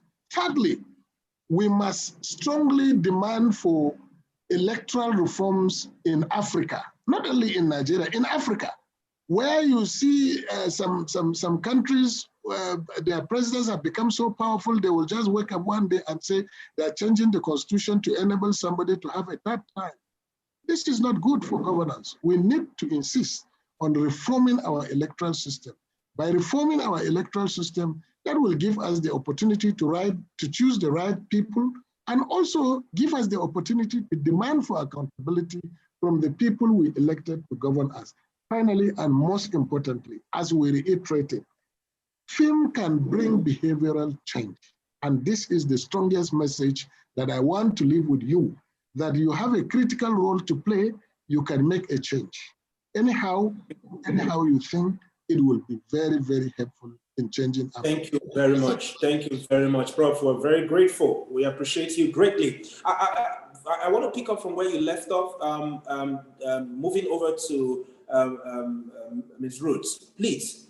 Prof concluded by saying film has a major role to play in this, corroborating the fact that yes, film has the power to create change. A lot of social change filmmakers, I mean, most of my colleagues who are on this platform here who have made great films, a lot of them, if you even see their films, you'll see how much they were willing to go to make this film. But I can tell you also as a filmmaker that it's really not so easy for filmmakers pulling this through. Ma, you represent the National Orientation Agency of Nigeria.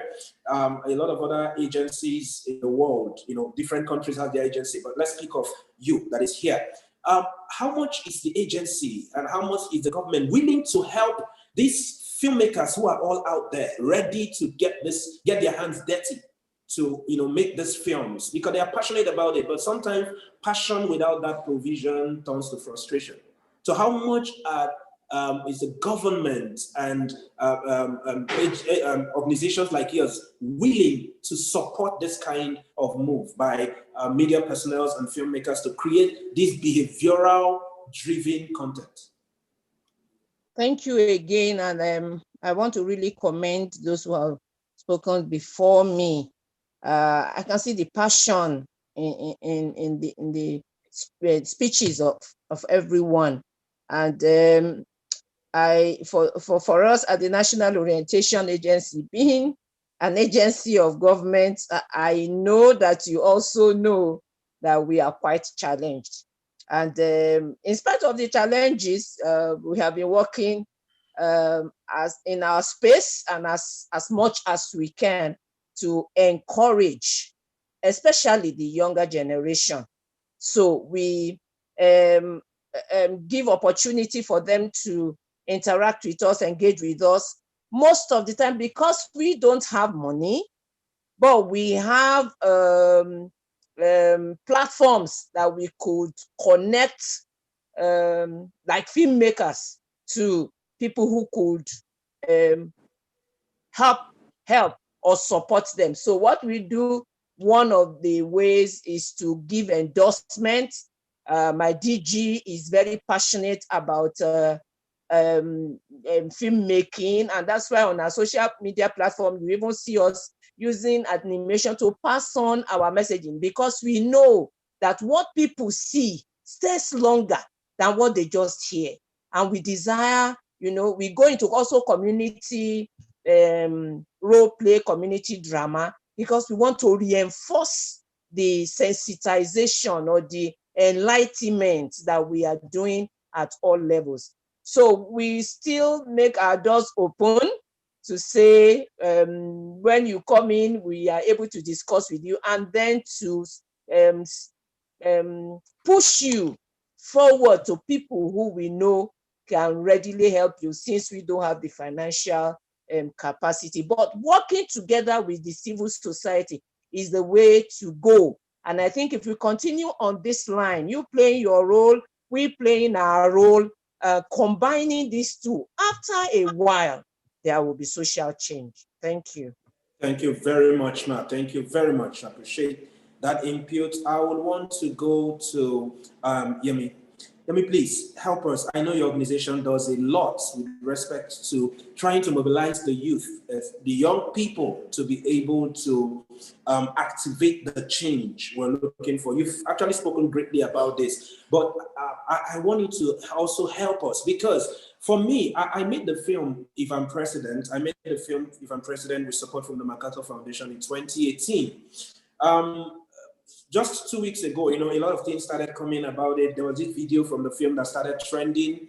It trended for a while. And a lot of people keep saying now, this is exactly what was said exactly 2 years ago. Unfortunately, someone came into my DM, slid into my DM and sent me something, only to realize that that film premiered on 20th of October 2018, and Lekki Massacre happened 20th October 2020, exactly 2 years after. And the whole thing was, it's like filmmakers are prophets. Filmmakers are prophets. They see these things, they say these things. So it really means film has the power. We want to be able to do better. I want you, if you speak to this right now, those of us who are filmmakers on this platform, it will also help us start, designing ourselves properly for impact. What are the core things, not just as filmmakers, what are the core things Nigerians, Africans need to be looking at right now? What is the narrative we need to be saying right now that will help us possibly arrive at our desired end in a very short time? Yeah. Thank you. I have to jump on another call, so pardon me. But I think, you mentioned Wakanda while you were speaking. And I think for me, that's the type of films that people want to see. What is possible? The wow. what is possible. Like this is not a maybe, but this is possible. And seeing people that look like you, sound like you, are supposedly you in that kind of context, I think is powerful. We've talked quite a bit about, social conscious movies have their place, but rarely ever go mainstream. Rarely ever go mainstream. But it's really just infusing. I take Nollywood, for example, and I'll just use that as an example. It's in even the small things like props. So you have a Nollywood movie that wants to show a hospital scene, and you see the hospital, the bed is barely standing together, the sheets on the bed are rubbish, they don't have monitors, they don't have the person is on a drip, but there's no liquid in the drip. Just little things like that. So subconsciously, this is what a hospital looks like. But even if it's just making sure that the bed is a proper bed, that there are proper monitors, that the nurses are speak properly, that they are courteous, that when you come in, people are polite and they are kind. So it doesn't necessarily reflect what people experience, but it reflects the ideal. So subconsciously, you begin to paint a picture in people's minds of what that a hospital can look like this, which is why you would have a poll on Twitter and ask people how much electricity they want. And people would not even think of 24 hours because they've never experienced 24-hour power. So things to that effect. So yes, there's a place for the reality, but there's also a place for the seemingly aspirational, like what Wakanda provided and what people were, wanted to see. And thank you. And then also to Ruth and National Orientation Agency, I think it's one of the partners of Enough is Enough Nigeria. Somebody spoke about the Office of the Citizen, which is something we learned, and we've basically coined it in terms of a campaign, created a logo for it using the Nigeria coat of arms. But you can't use the Nigeria coat of arms without partnering with the government agency. And the National Orientation Agency is our partner that allowed that to happen.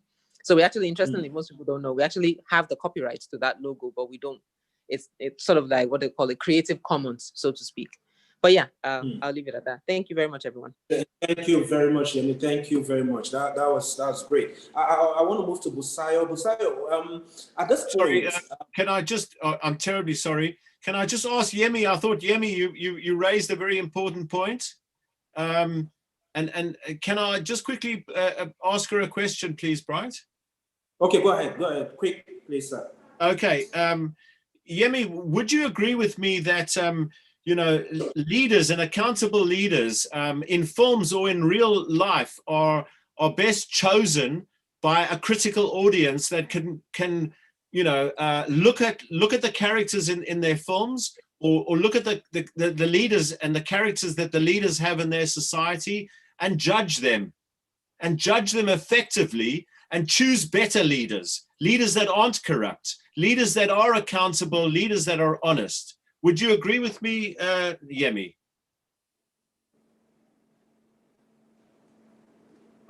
Yemi's gone. Would anyone agree with me? I'm just interested, especially Professor. Okay. Professor there?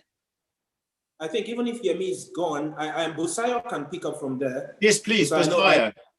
Busayo, sorry, I jumped in when you were about to start. No, that's fine. That's fine. Busayo will pick up from there. So please, can you? I thought you were talking to Yemi. Can you just repeat your question again so that I don't go off context? Yeah, I mean, this discussion is about accountability and leadership, and how films can aid that, and how we can improve that in our society. And you were outlining that in a hybrid education. Would you agree with me that an audience should develop critical skills so that when they look at a film and they look at the leaders in their societies as well, they can judge the characters of the people in the films, whether they're fictional or non-fiction, or whether they are good leaders or bad leaders, and say, you're a good leader, I want to vote for you because you stand for democracy, freedom of speech, you stand for the rights and human rights of the citizen, and you put it into practice with the laws that you brought about. But you're not in contrast, you're a very bad politician, because you're pocketing from taxpayers' money and you're building mansions to, and you're stealing from people. And I don't want you as a leader, go. I want someone else as a leader. Would you agree with me? We have to be critical as an audience. Yeah. I think so. It's important for everyone, not just a few people. Yeah. But everyone, it's very, very important. But unfortunately, when you bring this in context with the Nigerian situation, it's going to take us a whole lot of time before we get to that point where people are able to be this critical, because poverty is a tool. Illiteracy is also a tool, and that tool has been exploited in Nigeria so much so that people would not want to listen to a politician or listen or probably go back to his antecedents to see what he has done, what he stands for, right? People just want to go out on election day and probably collect, tips here and there and vote any candidate, that probably gives more than the other candidate. Nobody's even talking about principles. Nobody's talking about any political philosophy. Our political parties are just a way to win elections, and nobody brings any ideology to the table. So it's that what you're talking about is very possible, but it's going to take us a little longer, particularly in this part of the country. Now, we have very smart, intelligent people, but we have another set of population that are not as emotionally intelligent as one would want them to be. It's not their fault. I don't blame them for that. I feel that illiteracy has been weaponized, poverty has been weaponized, except we begin to do the deliberate, discussions we had about education. I mean, bringing them to the reality that, hey, this is what good governance looks like. So when they see a film, that preaches good governance, they can be able to identify with what they have heard, through pictures and images, and say, okay, if someone behaves like this, the person is a good person. If someone does this, the person is a bad person. So at that point, it's left to them to begin to mentally adjust to the realities of good and bad. But it's going to take us a while, to get there. And I hear Bright. I hear you when you talk about, one of the things that comes to my mind is it's okay for you to tell a story, right? But you can do an English movie, and my brothers at the backside of Zamfara, for example, would not connect to what you're saying, right? So how do we begin to do these films to fit into the narrative in terms of language of people so that they can be able to connect? How can we begin to use what they model? So for example, in the north, in the northern part of the country, there's a way people dress, right? There's a way people look. How can we use those characters that they can easily connect with, to drive, that level of consciousness? And sometimes it's not even about language, it's about the mannerism, because I know that the people in the north, for example, watch a whole lot of Indian movies, a whole lot of Bollywood movies, right? They're connected to it somehow. How can we be able to come through those irregular channels, to drive this narrative so that they can understand, so that it was Olisa that said to us that we don't have urban areas in the country. But I mean, I don't want to hold him, strongly on that. But I mean, those of us who speak English, we can connect to Wakanda Forever, great movie. But the people at the other side, how can they connect to something, that shows them the kind of picture Yemi was talking about, that meets with what Gary is talking about in terms of driving that consciousness, of what is good and what is wrong. So I think filmmakers must be able to do more in terms of those narrations that drives, this kind of information. I did a little about semiotics and how people perceive. What I perceive is probably different from what someone in South Africa perceives because of our realities. Our realities are totally different. I never experienced the apartheid, right? So even if I can connect to the apartheid, as a global citizen, I didn't have the experience of the apartheid. So while someone is watching a movie about Mandela and he's crying, I may just feel, hey, Mandela is a great guy or was a great guy. You understand? This is not me trying to demean, what Mandela went through, but I can't relate totally. So we must be able to begin to represent these things based on the realities of people across board. And unfortunately for us, Nigeria is a big nation, over 220 ethnic groups, so it shows that we need to do more work in terms of driving this narrative that every Nigerian would be able to connect to. So let me just quickly speak lastly to practical steps. I think we must move deliberately, and this is not negating what Professor has said, but I think we must deliberately move beyond the civil society organizations to what I describe as the larger civil society. That's, I don't like calling people masses, but we must have to move this narrative from that organized civil society, you know, to the civil society that speaks to everyone on the street who is not a military, who is not in the military rather.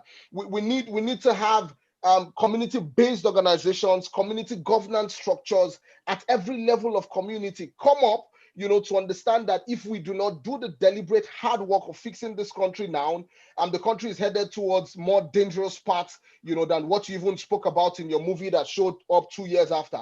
I'm talking about the next 10 years. I'm talking about the next 15 years, when we have another stream of Boko Haram that is mad and crazier than what we've ever experienced, when we're talking about a police brutality that may have gone astronomically into terrible dimensions. Now, when we talk about human rights that are not respected because the political class do not have shame again, you know, so we must deliberately begin to do the hard work and organize. We need the Trade Union Congress. We need the NLC to wake up. We don't need them to just talk about welfare.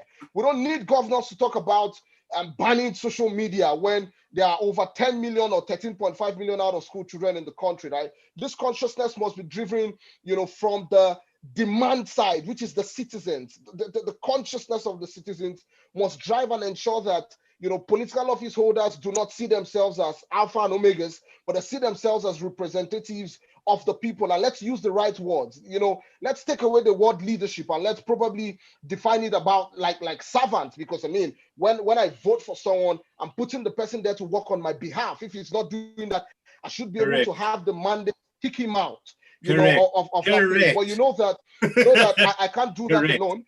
And that's why I'm advocating for the larger civil society to become more conscious, you know. So the civil society organizations or the organized civil society will just be umpires, you know, sharing information, sharing knowledge, sharing education, while the conscious civil society, you know, goes out and, you know, take out people who have performed badly from governance and probably go back to the place of our constitution where we can recall representatives and impeach presidents and governors as the like. Thanks for having me, you know, once again.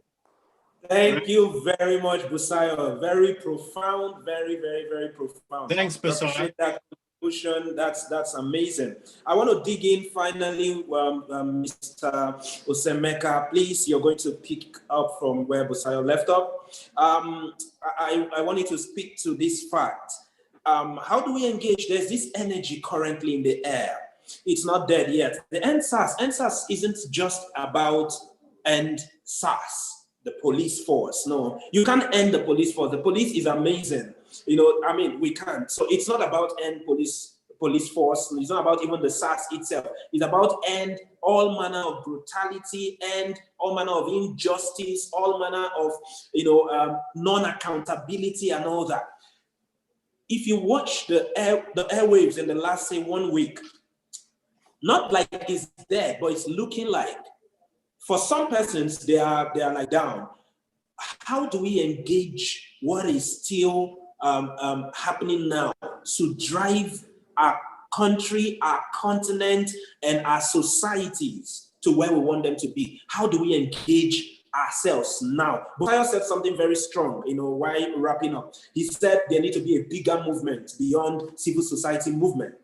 How do we engage? Because what happened during the Nigerian protest, why it was very difficult to tame was that it was not a somebody thing. It wasn't a civil society that was moving. They would have clamped it down. So how do we engage ourselves now to push towards that stuff? And one of the lines I underscored from what he said is doing the hard work to achieve it. How do we do this? Okay, so I will thank you very much. So I will ask the question because I wanted to ask Busayo. So he was, I believe he was talking, or he was speaking from where I left, where I talked about the Office of the Citizen. And of course, yeah, I know that the Office of the Citizen thing is an office of initiative, but I know that that's what Busayo is talking about when he talked about us, you know, doing the hard work and doing more of the mass movement. So the question is, who is going to do that education? Who? Is it the government that wants to clamp down on the social media that is the only tool for educating the masses right now? Or is it the civil society that today, I mean, I'm sure, I don't know how many of you saw some wonderful Nigerians, female Nigerian ladies who wore orange or red, and where they gave a press conference attacking and making very inciting, comments and giving ultimatum to Amnesty International. Is it those kind of people you're talking about? Listen, we must realize one thing clear about Nigeria. The peculiarity of Nigeria is where the problem is. Nigeria has two systems as a nation. You have the southern system with the 17 states in the south and the 19 states in the north with a different system. We must accept and agree that. So that is where the fundamental problem starts from. So how do you organize these two divergent systems? The north is completely conservative. The south is liberal and dynamic.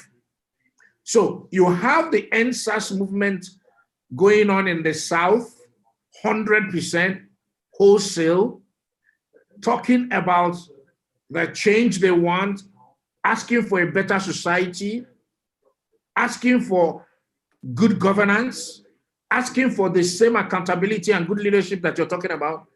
Then you have in the same country, same period, a northern group, the northern youth, giving press conferences, carrying out protests in support of the SARS, saying that the southern group has a different. So how do you bring about the convergence? That's where the problem starts from. Now, majority, without profiling any group, the majority of the people who are in the category of, excuse me for that classification, of the hoodlums are majorly from the north, because the north has extreme poverty. I've worked in the Bay States of Borno, Adamawa, and Yobe for the past 6 years. I've worked in Sambisa. I've worked in Woza. I've seen the level of poverty in those places. How do you begin? These guys don't understand what is. Many of them have never been to Lagos. I know I met people that have never moved from Woza, from the Mandara Pulka area to Meduguri. They've never been to Meduguri. Meduguri is 45 kilometers from Pulka and Goza. How do you speak to those kind of people? So when I say Nigeria is rural, I know what I'm saying. There's a lot of work that needs to be done by the National Orientation Agency. Unfortunately, that is the least funded agency in Nigeria, but the most important agency in this country. Is the least funded. You don't have a free civil society in Nigeria. You don't have free press. So these are some of the questions that I'm asking myself. Right, when you there are certain movies you make today. Trust me, Nigeria Censors Board will not allow you to put it out. They will not tell you that it will incite a certain section of the country. I saw what happened to Nigerian veteran actor Pete Edochie. He acted a movie. I think the movie is about a particular group. And I mean, the man is an actor, and he was dressed in a particular traditional way and had his bottle of beer on his hand. And that picture went to the social media and went viral. The people from the north were angry. That is the society we have today in this country. So first, we must identify the fact that we have a country that is divided into two, with two separate systems. two different views, two different understanding, two different, well, should I use the word culture? Maybe religion. But the reality is, it is almost impossible a convergence, because the experience of those from the south, the southern part of Nigeria, and those from the north is never the same, no matter how hard you try. So I believe that these are some of the things we must understand critically. Okay, so it's a tough task for civil society organizations that I am part of. I'm not in the core good governance, whatever. I'm more into the development and, of course, the advocacy angle because of the level of poverty. Because Nigeria is a poor country, a very poor country. That's a reality. So I sincerely do not know how else to address the issue, other than to say critically that, one, I mean, corruption is not only about bribe. People, especially the poor, get hurt when resources are wasted. That's why it is important to understand the different kinds of corruption to develop smart responses. So, for example, I have cousins who live in the US. The Trump campaign sent stomach infrastructure to people to vote for him. He copied it from Nigeria. So there's a whole lot that you can think of. People must have the power to choose. We must create pathways that give citizens relevant tools to engage and participate in their governments. Identify priorities, problems, and find solutions. The people will do it by themselves. So the idea for me is that we must continue to engage. The EndSARS protest is no longer on the street like it was before. But I tell you the truth, people are engaging, but I tell you the engagement is happening only in Lagos. Yeah. So the reality is technology must be used, to the fullest. We must, as a unit, as a people, ensure that social media is left alone, because social media is not the problem of the government of Nigeria. So critically, these are some of the things I can speak to at the moment, because I speak to my reality. And my reality is that we have a skewed, difficult, and impossible system in this country. And we must realize that system. When you make your movies, you are going to be very conscious of how does it appeal to those from the other religion and those on the Christian side. So you have them on both divides. So these are some of the key things we must be very, very conscious of. Yeah. Thank you very much. Thank you very much. I think you nailed it where you said we need to be very conscious. Yes, I think that as filmmakers, when we want to make films for social change, especially we're in a country that is multicultural and multi-tribal and all that. So yes, of course, you must respect every culture, every tribe, every religion if you wanted to tell a story that will cut across. For me, like making the movie If I'm President, the truth is I intentionally took those into cognizance. If I'm President could have been a film that speaks to one particular group or to one particular political group, but I refuse to make that. When we premiered the film at Transcorp Hilton 2018, we had the two major political parties in Nigeria. We had both of them well represented at the premiere. And you see this group saying, this film is like it's speaking about us. And the other group is saying, this film is speaking about us. But so we're not dealing with individuals, but we're speaking to the system. So when we're speaking to the system with the film, it's difficult for someone to come say, you're talking about me or you're talking about this person. So as impact filmmakers too, we need to be intentional, about how we want to tell these stories. I mean, this section has been amazing. I would encourage everyone on the platform to also share with your network. People really need to watch this conversation. Our panelists have done a great job, talking about this, and also our filmmakers sharing their film and what their film was designed to achieve has also really, really helped us in the platform. I want to say a big thank you to every one of our panelists and a big thank you to all our filmmakers who have joined us, and to everyone watching online too. We want to say a big thank you to you for joining us. So don't forget, these films are screening currently on our channel. So what you need to do, you can't just, if you get to YouTube, you won't access the film, because we had to make the films available to those who apply to the festival. So all you need to do is go to www.affif.ng, .com.ng. That's afif.com.ng. Register so you can be sent the link so you can watch these films. So the films currently screening are Rich Country by Anna, and we have Corruption Wahala and Emeka's Money by Mboitidem. We have Lombre Vosten by Mami Ranto. We have Ghetto Child by Angel Celine. We have Why It's Crucial to Fight Corruption by Toby, and Chasing Mandela's Rainbow by amazing Mr. Gary. Then we have Tomorrows of the Dakota Community by Farouk Damilola. Alavanio was made by Enamo.